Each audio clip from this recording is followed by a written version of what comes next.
Hey everybody, hey, it's here George, and I'm in Miami's Wynwood. So as you can see, I'm in an area that's got all these graffiti painted walls. A lot of local breweries are here, restaurant, the nightlife is really good. And I'm talking about reinventing yourself, reinventing your business. A lot of us think that we either got it or we've had it forever and then we don't want to change. And what ends up happening is we become stale.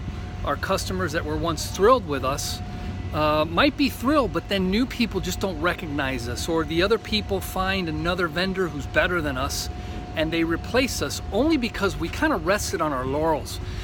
We have some systems that have made us really effective. We've got a product line that works, and it's worked for a long time, but we haven't tweaked it. We haven't kept our nose to the ground, understanding what new things have come up.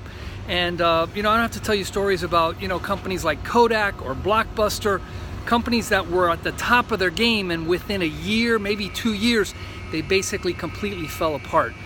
They missed a new technology, a new trend, something that customers demanded, and they fell behind. Think of the taxi industry, Uber, Lyft. Where did the taxi companies, what were they thinking? Here it was, someone completely out of their field jumped in and replaced something and actually built a transportation market that didn't exist before that, because kids in the middle of the night would not have been calling Ubers to get home on a night when they drank too much.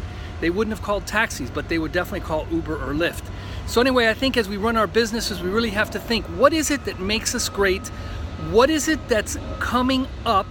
What is it that we know or we are really well skilled at that we can repurpose to invent something that makes us current, that addresses a trend and takes us from where we are to a lot farther ahead. So anyway, thought I'd share that with you. Take care.